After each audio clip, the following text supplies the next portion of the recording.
Hey geeks, welcome back and thanks for rejoining. So, wanted to talk a little bit about my process.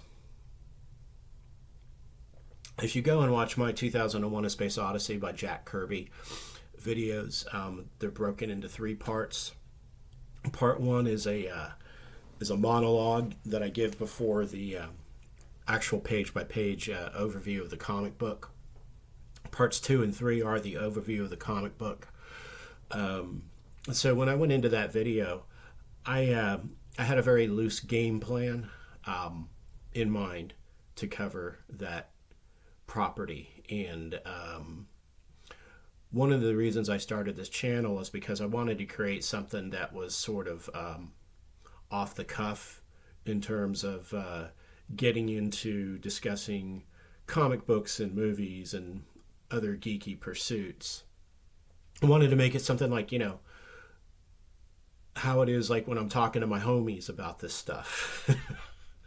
Nothing that's like, very scripted. That's not the idea here.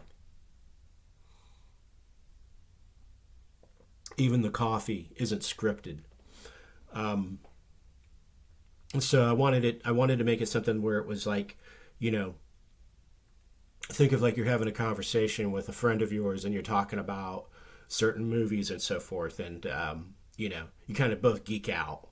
And geeks know what that means when you're geeking out on something and you're like, oh yeah man, the X-Men movie didn't follow the powers exactly as the comics, which is like statements I've overheard in movie theaters before. So that's how I wanted to make it. So I don't do too much scripting before I make a video, including this one. I just jump into it.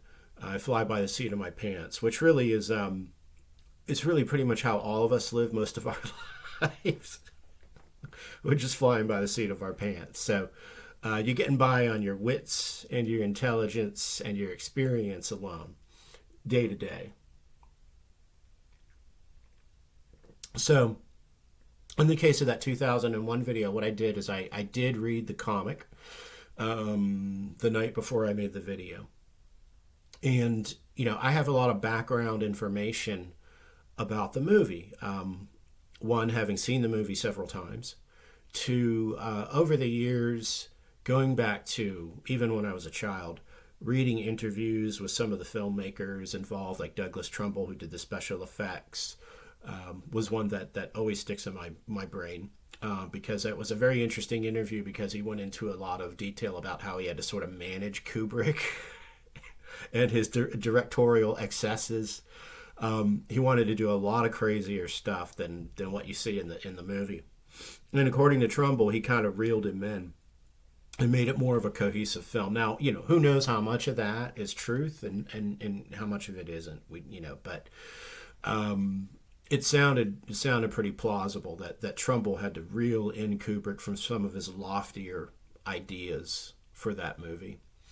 Now, having said that, I would love to see a version where the lofty ideas made it into film, because I like grandiose filmmaking. Let's put it that way. And in fact, I think now that's coming. That's becoming the norm. If you look at what's happening here with Zack Snyder's Rebel Moon, which appears December 22nd on Netflix, I get paid no endorsement for this stuff, folks. So there's two versions he's releasing. One is the PG-13 version, and one is the R-rated director's cut. The PG version, I think, is 2 hours and 15 minutes, and the director's cut is like 3, maybe a little bit over 3 hours. So, he's done this before. Zack Snyder's done this before with Batman versus Superman, with the Justice League, infamously, the Snyder Cut, which was a 4-hour movie, and it's vastly superior to the one that made it into the theaters, as is the Batman versus Superman Ultimate Edition. Vastly superior to the version that made it in the theaters. And so I think we're going to see more and more of this freedom with directors making these films where they can, create sort of a more commercial, mass, wide audience version that gets released into theaters, but then you can get the extended version, on streaming or on a Blu-ray. If you think about Apocalypse Now, Francis Ford Coppola's Vietnam War masterpiece, the theatrical version now is like, who wants to watch that when you can watch Apocalypse Now reduh? Which to me is a superior version. I tend to gravitate towards the director's original vision being the superior version. Another good example of this is Blade Runner. Studio meddling, made Ridley Scott put the voiceover by Harrison Ford's character into Blade Runner because they felt the audiences were too stupid to understand what Ridley's original version was like. And we know now that was a bad call. Because the Ridley Scott director's cut or ultimate version is clearly the superior film. So, and that's saying something because the original version in the theaters, which I saw when it came out, my mom took me to see it, was a very, very good film. And I knew when I was watching it that I was seeing something novel and special and unique. It took everyone else 30 years to figure that out, but hey, whatever. So, anyway, where was I? Oh, yeah. So, I read the comic book, and I've seen the film, and I've read a couple of books about the making of the movie. Most recently, there was one that came out. I forget the author. Again, lack of show prep. But there is one that came out about a year ago, and it was a bestseller. And it was really good. It was really good. It really got into, like, the differences between Arthur C. Clarke and Stanley Kubrick when they were creating the novel and the film simultaneously. Interestingly enough, there's 2 or 3 pages in the book on this event. So the night that Kubrick convinced Arthur C. Clarke to write the book, based on his short story The Sentinel, which was published in the late 50s, that Kubrick was a big fan of. So you see, it was Kubrick's idea to create 2001: A Space Odyssey. He went to Clarke and said, look, I got this idea for this film, but it's based on your short story. I want you to write the novel, though, to flesh it out. Which, who does that today? Like, most people would just steal the idea and run with it and never give the original author credit for it. Corporations definitely so would do that, and that author would never see a dime of it, even though they'd probably see that finished product and be like, wait a minute, that was my idea. So anyway, I think it kind of speaks to Kubrick's integrity as an artist and a filmmaker. So the night that Kubrick convinced Clarke to write the book, because I think initially Clarke, was like, look, I got a lot of other stuff going on. I got, other projects. At that point, I think Clarke was doing like TV shows and, he was always writing books. He was writing articles and so forth. I think he had recently moved to Sri Lanka, was getting his house in order there and so forth. So the night that Kubrick convinced him to do it, they both saw a UFO from the balcony of Kubrick's penthouse, I believe in New York City. Or maybe Paris. It was some big city. They both saw it, and they were both like, "Holy crap! We just saw a UFO on the night that we decided to collaborate on this. What would turn out to be this brilliant work of art." So, isn't that an interesting story? Who else saw a UFO? And it changed their sort of artistic trajectory. Was the progressive rock band, the Moody Blues. Now, the very first Moody Blues album that came out was sort of your standard Beatles knockoff, rip-off, early, twangy UK pop, that was all the rage at the time. So they were trying to cash in on that trend. And they were touring on that album, and of course they were, a new band, a young band. There wasn't much money, to pump into the operation. So they were driving around in a van in America, like most bands of that era, or today still do. And they were trying to make it, playing a bunch of gigs. And they were in the United States. I forget which state, but it was one of the southwestern desert states. And they had a flat tire. They were on their way to a gig. They had a flat tire. And so the band all got out of the van, and they were like, okay, I got to try to fix it. As they were doing that, somebody saw something out in the distance. and they all watched it for a few minutes. Apparently, they saw some kind of a flying disc making erratic movements, and then it sped away. And they were like, "Wow, that's pretty. That was pretty wild," you know. So they got the van fixed up. They went to the gig. Fast forward to going to work on their next album. There's a sea change of the tone and structure and writing from the first album to the second album. The second album completely gets metaphysical. So all those like pop love songs and whimsical pop get pushed to the side in favor of this new paradigm for them, which is this metaphysical, search. The name of the album is A Search for the Perfect Chord. And there's a song on there about Timothy Leary, who, if you don't know anything about him, maybe do some searches on him. He has a heavy connection to sort of like the UFO scene, but also he was a 60s advocate and pioneer of LSD, and part of sort of the hippie movement and the new awareness and awakening movement and that kind of thing, that the counterculture that the Moody Blues, clearly embraced with that second album. And, it evokes themes of like, probably I would say like Vedic philosophy and mythology in general. So a huge sea change.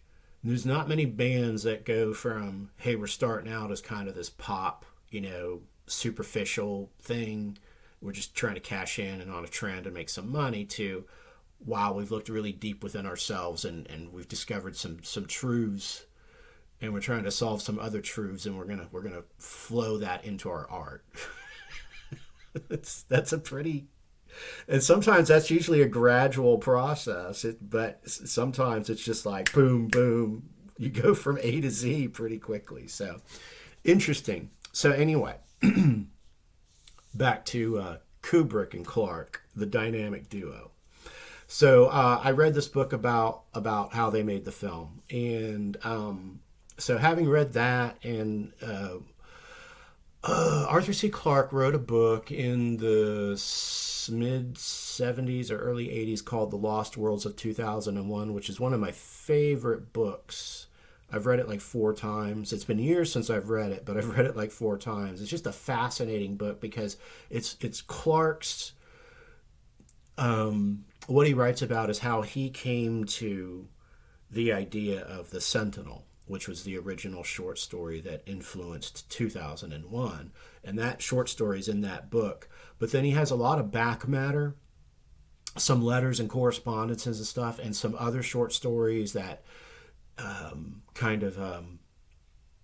built the foundation of that idea, of some sort of high intelligence extraterrestrial space probe that interacts with mankind in profound ways. And so I believe also his notes from making the film with Kubrick are in that book. So it's kind of a mishmash in that book, but it's very, very interesting.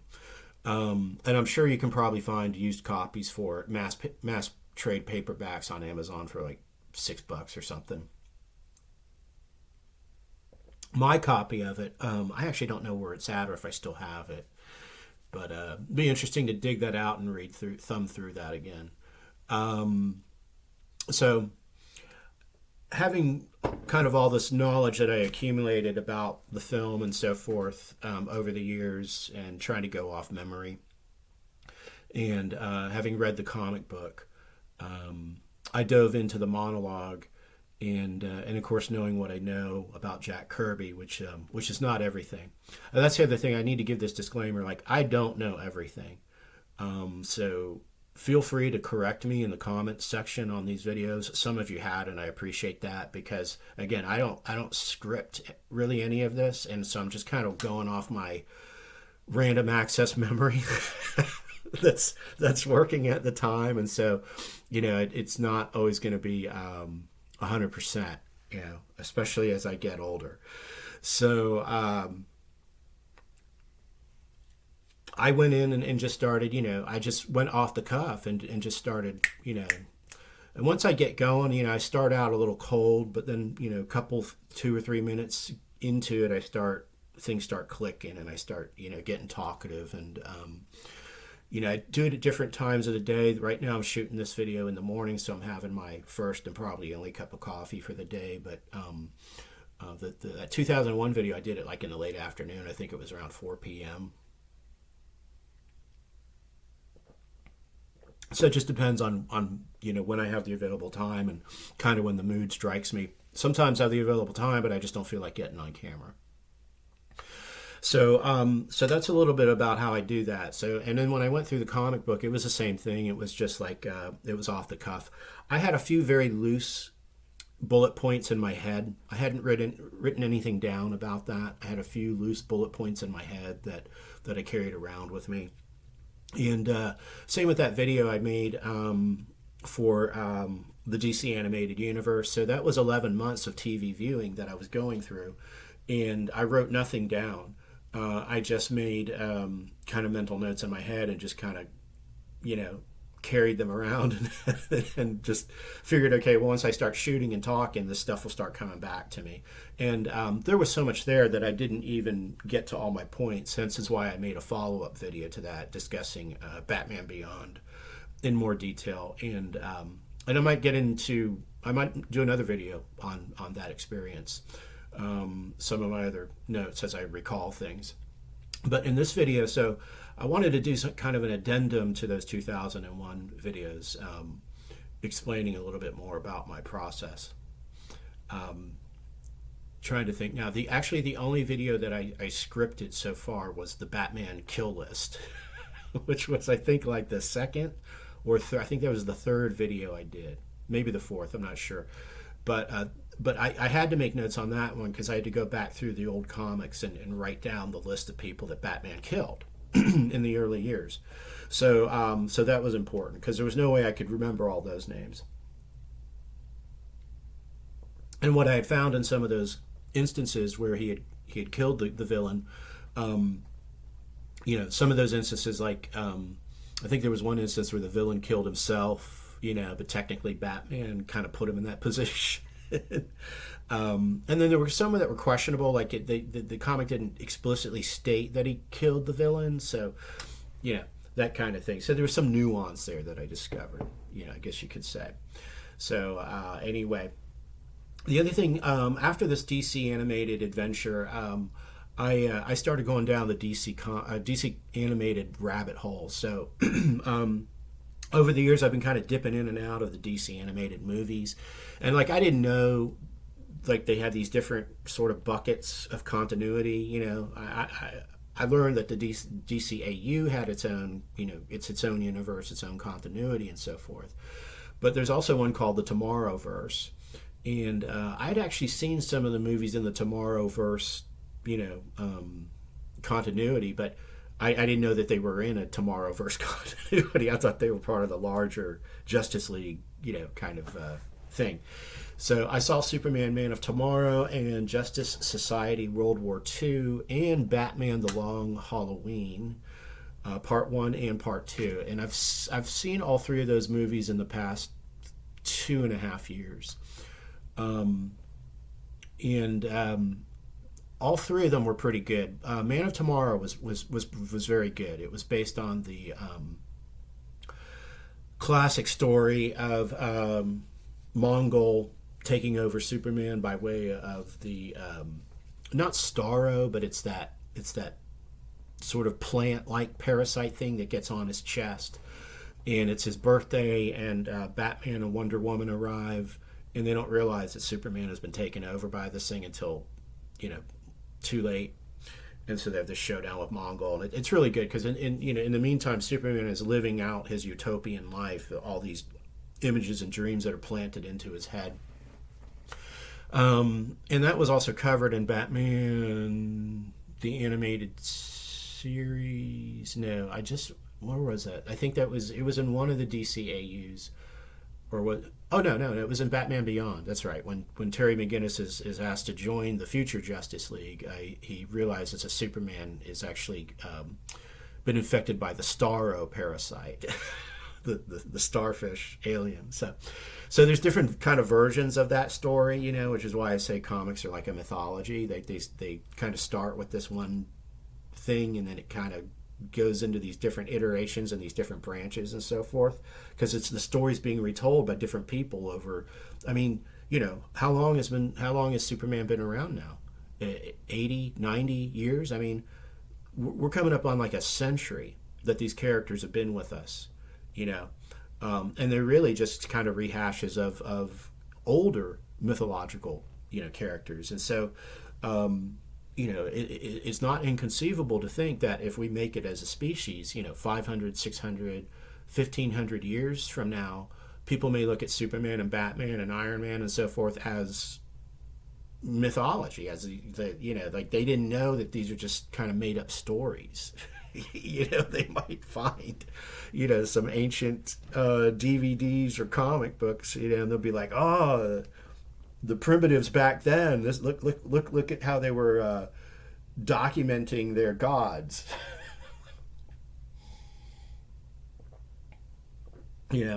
So anyway, so yeah, Man of Tomorrow is a good one. Justice Society, World War II. The best part about that one is that Wonder Woman kicked all kinds of ass. That was a decent one. It had Hawk and Dove in it. I'm not a big fan of Hawk and Dove, but they were like pivotal characters in that one, so it was okay. But yeah, the best thing about that one, though, if you get the DVD or Blu-ray, or really if you watch it on Max, at the tail end of Justice Society World War II is a featurette for Commandy, the last boy on Earth. So they do I think it's like a 15 or 18 minute, animated short film.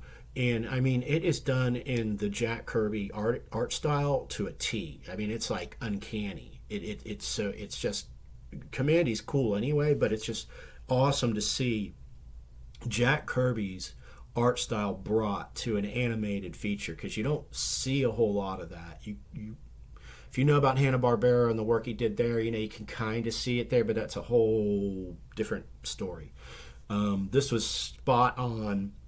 They made a concerted effort to reproduce make it a living comic book. So that was definitely, I hope that they are working on a feature length or series of that in that style, because that would be a hit for sure.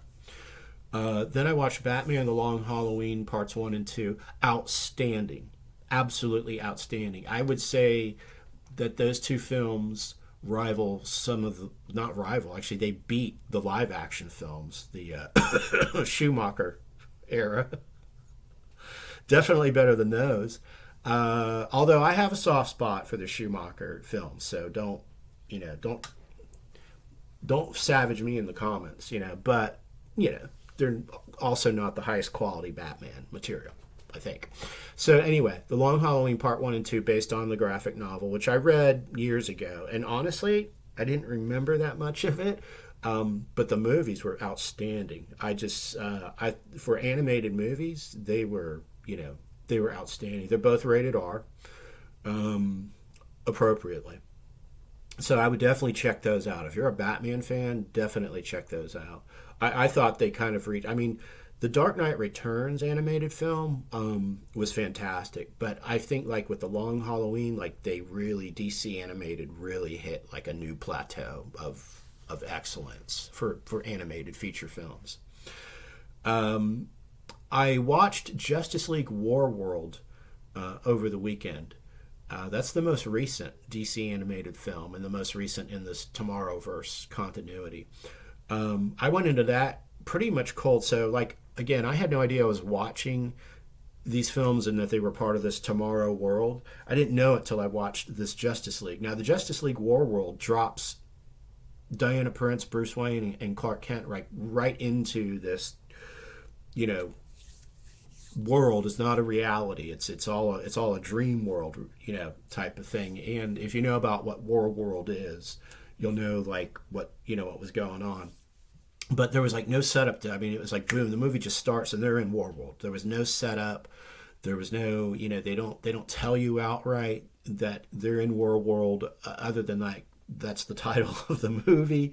And so It was pretty good. I mean, there were some great cameos in there. Warlord was in there, um, Martian Manhunter, Lobo.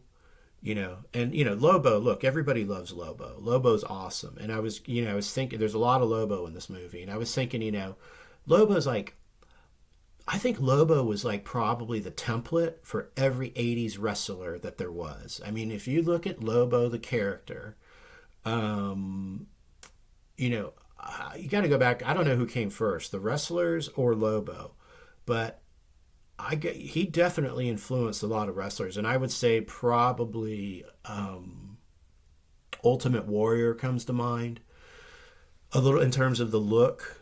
Lobo's like a cross between the Ultimate Warrior and Randy Macho Man Savage. And I don't know who came first because I haven't researched